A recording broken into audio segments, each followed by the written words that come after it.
I'm Christine. And I'm Christina. In 2024, I moved to Texas from LA. And to keep in touch, Christine and I started a weekly game where we each pick a song that fits a chosen theme. This game deepened our understanding of each other and the songs that shape us, inspiring the podcast you're listening to now. Each week we share our picks, swap stories, and dig into tracks you might love. And a lot of the time, have never heard of. Welcome to Stereo Thematica, your favorite atypical music podcast. Christina, I'm curious about something. Do you consider yourself to be a curious person? You know, I do consider myself to be a curious person, but I think I'm also a little bit lazy. I mean, curiosity. I'm not agreeing. You can agree. I think the way that I mean that is that it manifests in I wonder about something. And like, sometimes I just like to wonder instead of being like, let me look that up on my phone. I'm like, I'm going to keep pondering about that. No, that's exactly where I thought you would go with this. Because really? I know you to be a very curious person. And also, like all of us in this era, we get distracted. Or sometimes it's like you're curious about something and you're like, oh, I got to Google that. And then you forget and it doesn't matter. I find you to be a very curious person too. Is that how you perceive yourself? I do, but it's almost veering on obsessiveness sometimes. I think you've probably witnessed that. Well, I was just thinking about our last episode where you talked about your Elton John deep dive. Oh, the 2 hours. Yeah. The 2 hours researching what was it, the dedication? It was the dedication. I wanted to see who was actually accurate in the wording. And it took 2 hours to be sure of what it was. And in some ways, that's such a benefit to you, like in your profession. And, you know, obviously, I don't think anyone's really grading or scoring this podcast until we find out that they are. But that could be a benefit. But it could also, to your point, be a little bit of a mania. It's definitely a mania. And it can definitely get you at least it gets me into this monotropic focus where I can't do anything else. I can't eat, go to the bathroom, and then I'm just sweating and stressed out. Oh no. Yeah, that's where you're crossing the line. Yeah. But okay, so one more question. What is one of the weirdest ways that you don't mind sharing that you've expressed your curiosity? And when you say you've expressed your curiosity, do you mean asking people a question? I'd love to hear yours first. My example is back in the days when we were using Evite. I think there's something new people use now. I will Google everyone on the invitation list to see what I'm getting myself into. Yes. Oh, interesting. Yeah. Okay. That's I think that's good. That's just called research. Yeah. It's a little too much. It's like that one's veering on stalker. I'm not really doing anything with the knowledge except just okay, I have it. What if you show up to the party and somebody's like, hi, and you say their name for them and you've never met? Has that ever happened? Honestly, not that specifically, but there has been something where I recognized a person that I shouldn't have known who they were because of my research. That's good. And curiosity. Good. Are they a public figure or just literally somebody who's we're at the same party? It's somebody who ended up becoming my friend. Oh, that's cute. But I researched them, not knowing that I would become their friend, but because another friend had mentioned them. I'm just going to shut up because now I feel like everyone who's listening is going to be like, is she talking about me? I feel like did you ever have a Facebook? Yes, I did. Okay. Back in the Facebook heyday, I feel like that's when people would really be Facebook stalking each other and wanting to look and learn. I remember being at a music festival once and someone walked up to me and said, hey, you're Christina's sister, right? And I had never met this person. And I was like, ooh, you got the sister wrong. Yeah. But so it's clearly they had been doing some research, but it was the wrong. That was a really weird moment for me. That is, creepy or cool? Creepy or flattering? Creepy. Yeah. I guess it depends who's doing it. Yeah, true. If it was some hottie, that I would have been like, yeah. No. I will say the way that my weird curiosity manifests is in smelling things. I like to smell things even if I think they might smell bad. Ooh. And then even if it does smell bad, you're like, let me just double check. Yeah. Oh, And you're like, yeah, it smells really bad. Okay. What is that? I think it's because we're animals. No, I think so. I think you're wanting to make sure that it's safe. Safe to eat? It's something even if it's You're something I definitely know. not. Like, have you ever had that experience where you're like, you smell this, it's gross. Like, and you pass it to someone else to smell it too. Like, Yeah, there's no. no intention of eating it. It's the Yeah. way I feel most akin to my dog, I would say, because he likes to smell smelly I, stuff too. yeah, I get that. That's kind of nice. It's nice when you have something that you have in Something in common with your dog. common. Oh, It's fun. see, Ivan, I do. We share some interests. That's very sweet. So I know, like, with curiosity, like, I don't know, for me at least, I feel like there's a limit to it because, like, sometimes when I'm doing research on something, I'm like doing some deep dive, I actually get really stressed out and feel like my brain is going to explode. Oh no. Like, you feel like you can't know everything about the thing, and Yeah. then you get stressed because, like, you know there's so much more to know, and then you just keep digging and digging, and then your butt starts to hurt from sitting in the chair for so long. Oh no. Yeah. Interesting. I feel I have the opposite where I'm very at peace with not knowing Oh. everything. It feels like almost gratifying to Uh-huh. know that the only time I really Oh. get tripped up is when I want to be on Jeopardy. Yes. So, like, sometimes I watch these people on Jeopardy who know so much stuff, and it's just like the most random thing. And I'm like, I'll never be that way because Yeah. maybe I'm not curious enough, or also just my brain doesn't work that well. Well, I mean, as we get older, Hmm. the pruning network is not doing as well as it used to. That's also a But relief. yeah, no, I mean, who cares? It's all good. Hmm. So anyway, speaking of brain explosions, I felt like my brain was coming close to it in researching this week's theme, covers of popular English language songs in another language. Hmm. Yeah, that makes Yeah, sense, right? totally. Okay, and I want to emphasize the popular English song part for this particular episode because I'm sure we'll have other types of cover versions in the future. But since English is our first language, that's what we're referring to. Other than English will Right. be Yeah. foreign language because that's what's foreign to us. Mm-hmm. And I know it's common in Europe, for example, to have like a popular French song or an Italian song recorded in a bunch of different languages.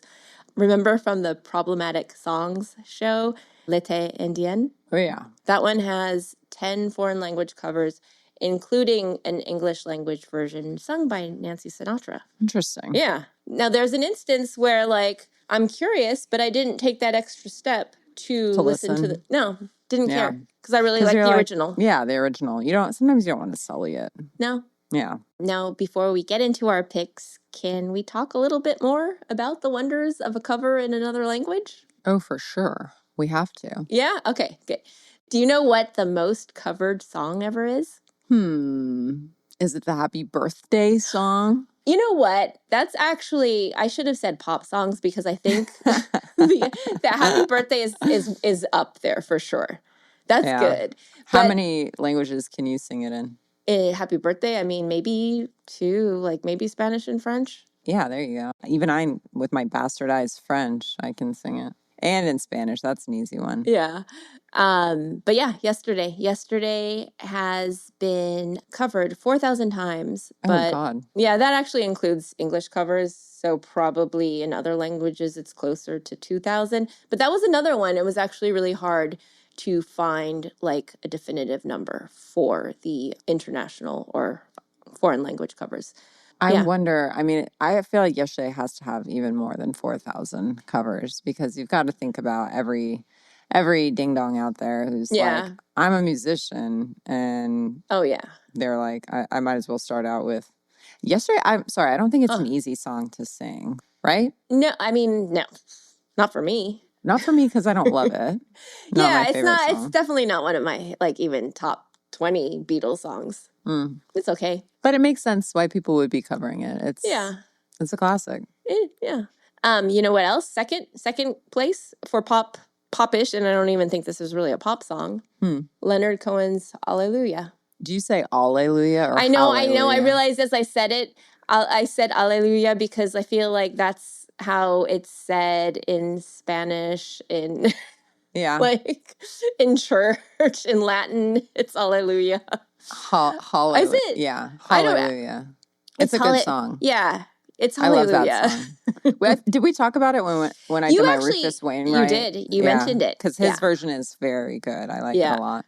See, there's another case. I didn't look it up. I like the Hallelujah song better than Yesterday. Oops. Yeah, no, that's okay. I'm gonna say something maybe even more controversial, which is I'm not really a fan of the Leonard Cohen version. It's sad. Yeah. I guess it's a sad song though, right? Yeah, it's supposed to be. I mean, most of his songs feels kind of sad to me. I feel like this is going to bum my mom out because one time she asked me, why don't you guys ever talk about Leonard Cohen? Uh-oh. And I was like, we'll probably get there. Sorry, Mom. Oh, my God. No, I do. There's other songs of his that I love, but this one I'm just not that much a fan of. Yeah. So do you have any favorite foreign language covers besides your pick? Yeah, I actually do. I know that we've talked about one singer in particular, so I don't want to steal your thunder in case you want to talk about them. But did I ever share with you that Selena cover of, it's called Fotos y Recuerdos? No. And it's the cover of Back on the Chain Gang by the Pretenders. Oh, no. It's so good. Okay. It's like a totally different version. I don't know. I don't want to say I like it better, but okay, that's a bop. That one I am curious about. I will look it up. I can share it in the links too. Please. Oh, yes. Yeah. Please do. We'll have a bunch of them in there. Yeah, we'll have a bunch, I'm sure. But I was looking through my favorites and I don't remember saving a ton of. I probably have more out there. Yeah. But I was going to say I love So George. Yes. We talked about him extensively in our iconic performance episode. Yeah. And that's all Bowie. All Bowie, his Bowie tribute. Yes. I did want to mention one that I thought, I don't know, because you were very clear at the top talking about covers in a foreign language, not an English song. But I had to think of this one song. Have you heard of it? Chick Habit by April March? No. Okay. It's a cover of, you're going to have to help me with it's the Franz Gall, Serge Gainsbourg song. Laissez tomber les filles. Yeah, Laissez tomber les filles. Yeah, you know that one? Yeah, that's it. I know that one. It's a funny song because you hear it and I'm like, first of all, what does that mean? It's leave the girls alone. Okay, that makes sense. That was one that I recognized. It was an English cover of a French song. And then I was listening to it and it was almost like an earworm because I was like, what is this? I know this song. Yeah, no, I haven't heard this cover. Doesn't count. So I'll just move it right along. I mean, it doesn't count for this episode. I have a feeling we will do at some point a cover from a foreign language song. Okay, that's fun. I won't pick that one since we're already talking about it. So, okay. I've got a ton of them, and I'll share them in the show notes. I think one of my favorites is Rashid Taha's Rock the Casbah. That one is very cool. Another French one, which is, there's a few versions of it, of Nancy Sinatra's These Boots Are Made for Walkin'. And the version I like a lot is Eileen's. It's just a fun song. I mean, all around. It's a great song in English, too. I mean, I could truly go on about all the covers, but I want to share instead that there is a Spotify playlist with 600 of them. Oh, bury the lead much. You could have sent that to me. No, I know, dude. It's amazing. I wish I could take credit for this, but this is the work of some kindred spirit named Thomas Harding. He lists the songs in alphabetical order of language, starting with an Amharic version of Black Sabbath's War Pigs and ending with a Zulu version of Ed Sheeran's song Shape of You. Wow, I might actually listen to an Ed Sheeran song if it was in Zulu. I know, right? Yeah. I had to qualify because I've never heard, I mean, I know who Ed Sheeran is. I don't even know if I'm saying his name right. Against your will. Yes, but I definitely don't know the song. But even, so this guy has 600 songs, and they're not the most obvious ones, which is really cool. But, nice. He's missing a bunch, and he didn't have any séjours on there. And, I would like to contribute a few. Maybe he's I'll have to reach out. That's too mainstream. I know. Wants to do deep cuts. No, exactly. Speaking of deep cut, that's the music supervisor, Thomas Golubich, who has the Deep Cuts podcast. He's actually the music supervisor for Pluribus, which we've talked about a little bit in a previous episode. They've got a few really good foreign language covers. Did you remember any of them? I don't recall off the top of my head. So there's this really good one. It's a Turkish version of People Are Strange. You know that? Yeah. It's The well, Doors. oh yeah, no, you know the Doors, sorry. Of course you know the Doors song, but it's sung by Kit Sebastian. Okay. Which and what? In Turkish. Right. Yeah, it's Cool. sung in Turkish. And Kit Sebastian, who I only learned about because of this song, I didn't know them before. I guess they were formed in London, but they spend their time between like Turkey and France.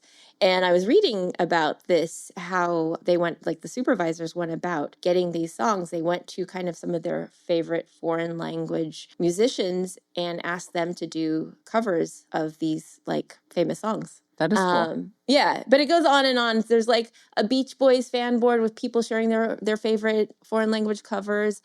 And then this is where I like seriously almost lost it. There's a PhD thesis, another one I know. And this one is by Jean-Charles Meunier, and it's called The Multimodal Refraction of Bob Dylan in French Covers. I'm like, I just want to like stop my life right now and go spend time reading. Go to grad school, No, get a PhD. I know. Collaborate with Jean-Charles. Yes. So I've only read like the introduction because the whole thing is 500 pages. Lord. But, so in that introduction, which is like maybe 4 pages, he references like, I don't know, some 20 resources. Good God. So I love that. So yeah. And then he discusses like more than 100 Dylan songs. And like at this point, I'm just like, I need more hours in the day to deal with all this. But long story short, he's looking at the French language covers as recontextualizations across lyrics, voice, and cultural setting. And I think what to me is really interesting, what Meunier is talking about for the Dylan songs goes kind of for any foreign language cover. They're never just the same song with different lyrics. They're a completely different system based on all the variables involved, right? Mm-hmm. Like these covers are less a mirror and more of a prism.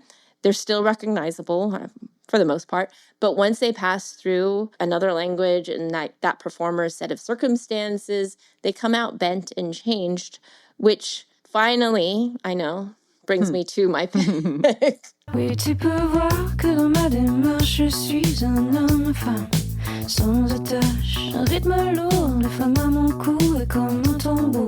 J'ai pris des coups, mais je vais bien, j'ai pas peur, y'a rien à voir, regarde ailleurs, je ne suis rien qu'un acteur, The New York Times en est l'auteur.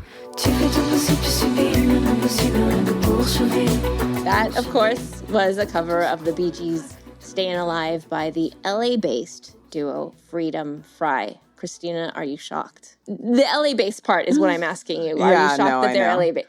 I can't see a French band calling themselves Freedom Fry. I mean, I always thought it was a little corny, but sometimes French bands can be corny. But, you know. Wait, but are they, you said LA based, but, you know. Okay, so yeah, they are LA based. One of them is French American. The lead singer here is the Paris-born Marie Serrat, and her husband is Bruce Driscoll. Serrat used to be a stylist for Gucci and then met Driscoll while working as his stylist for a video on one of his other projects, Blondfire. Have you heard of Blondfire? I don't think so. Is that a band? So this is something it was actually at first a duo with his sister, Erica Driscoll. And I think at one point they called themselves Astaire. Like Fred Astaire. Yeah. The Freedom Fry bio says the duo's originals span genres and their covers often reinterpret songs across languages, shifting between English and French in ways that make them feel entirely their own. And I would have to agree. Et je tourne en rond, mais sans direction. Oui, je tourne en rond.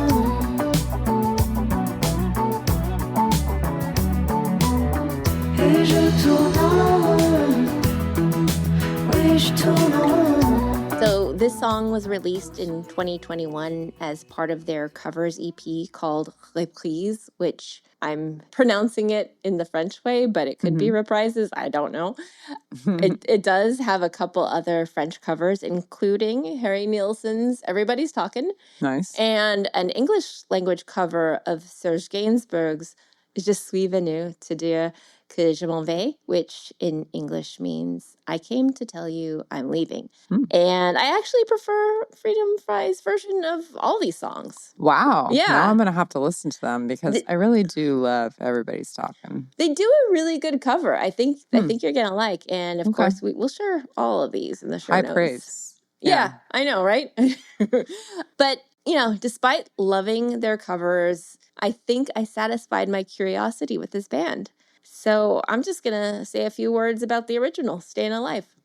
So we all know, I think, it's from the Saturday Night Fever soundtrack, which the Library of Congress added to the National Recording Registry in 2012. And they only add like 25 recordings a year. And it's got to be something deemed historically significant, so it's an honor of sorts. And then in 2004, Staying Alive was placed at 189 by Rolling Stone on their list of the 500 greatest songs of all time. And I'm not particularly feeling the song, the original. What about you? No, I think this is one of those situations where I'm like, love and appreciate somebody who's got a lot of vocal range. But for me, it feels too much. Yeah, in general, I'm not a fan of the Bee Gees. Yeah, me neither. I can appreciate. There is one song that's really good. Uh-oh, what's that? To Love Somebody. Okay. And that's a song that's been covered so many times. I think I've even shared it with you. Anyway. But okay, so did you know that Staying Alive featured the first drum loop ever recorded on a pop music track? I definitely did not know that. I didn't know it either until researching for this episode. So in 1977, while recording coincidentally in France, the drummer Dennis Byron had to leave the sessions after his mother died, and they couldn't find a replacement drummer. So they ended up, the drum machine sounded artificial. So they took the isolated drum track from the already completed Night Fever song and recorded the best two bars on a separate tape machine and physically spliced the ends together to create a continuous tape loop. Now it's so much easier. But at the time, that was a big deal.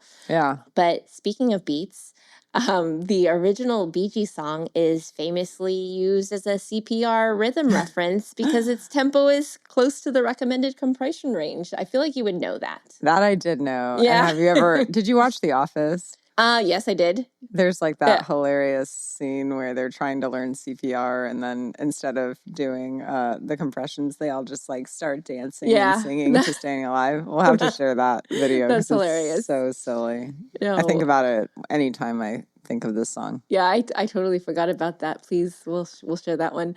But there's an article from UT Southwestern that notes. Hook 'em. Yeah.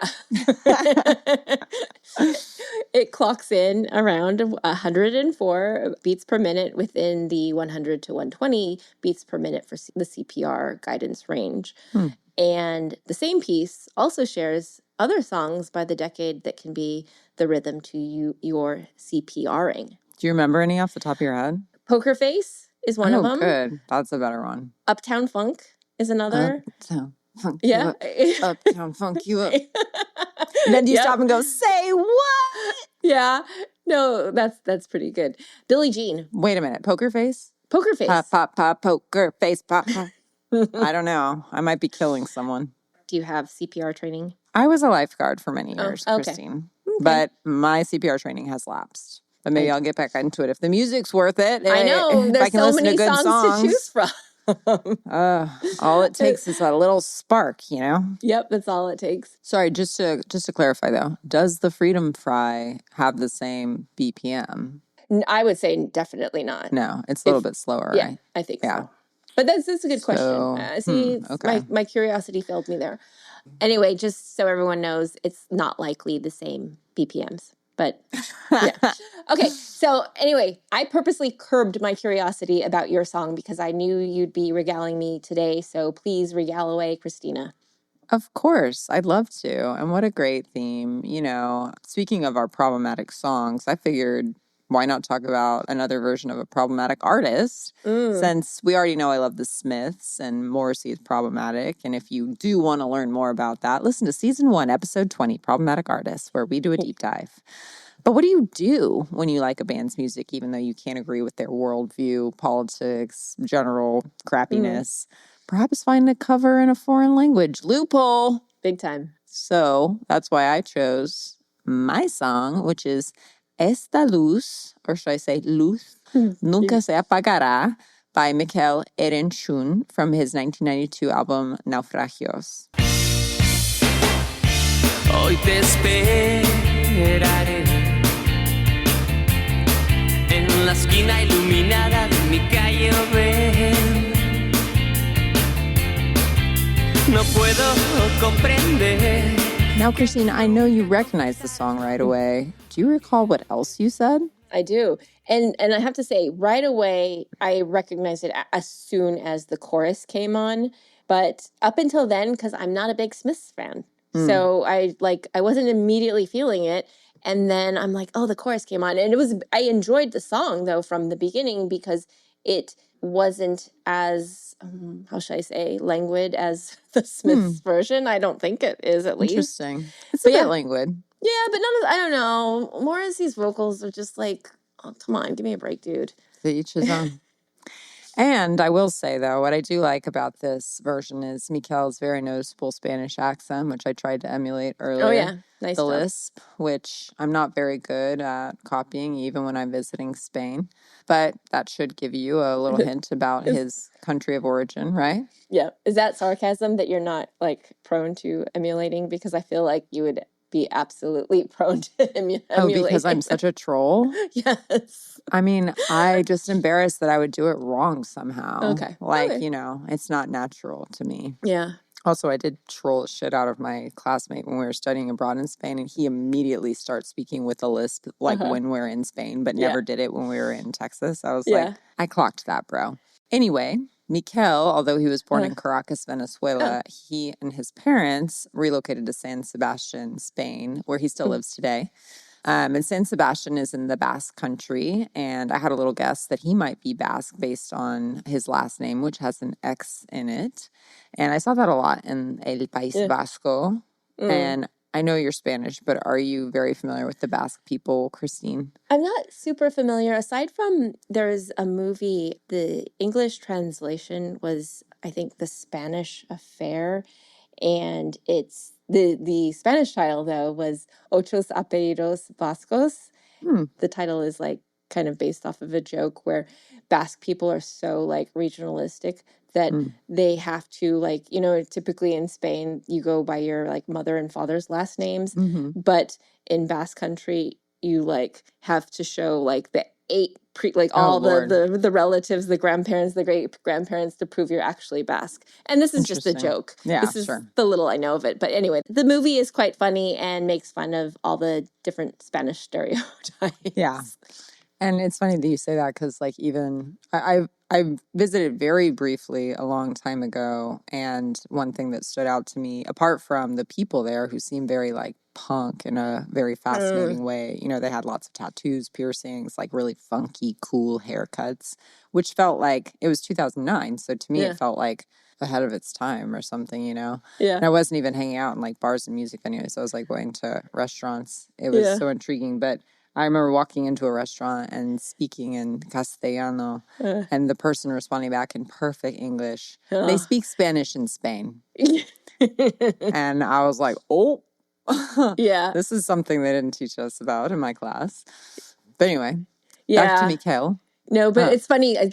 You talk about the tattoos and the piercings. Like there's that character in the movie too. I like it. I think it's cool. Yeah, no, it's fun.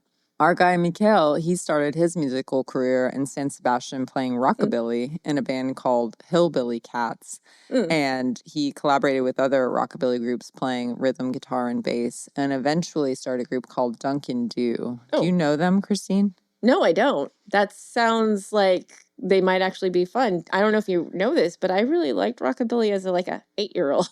I love the Stray Cats. Oh my God, that's really funny. It does seem very appropriate, like not to dunk on anybody, but it does seem like something a little kid would like because of like kind of the theater and the, you know, hairdos and outfits and whatever. But this Dunkin' Do band seemed really popular in Spain, and they actually released like 12 albums and they're still touring. But Mikel released his first solo album, Naufragios, in 1992, which my song pick is featured on. And I actually struggled to find much written about either Duncan Du or Mikel. But I did find an article on FM about Naufragios, the album, which noted that Mikel and Duncan Du bandmate Diego Vasallo decided to pursue their own solo projects because their band's album sales weren't doing so great at the time. And this allowed Mikel to get back to the musical style he really liked, which apparently was more British influenced, which makes sense as to why he had covered 2 Smith songs in his solo career.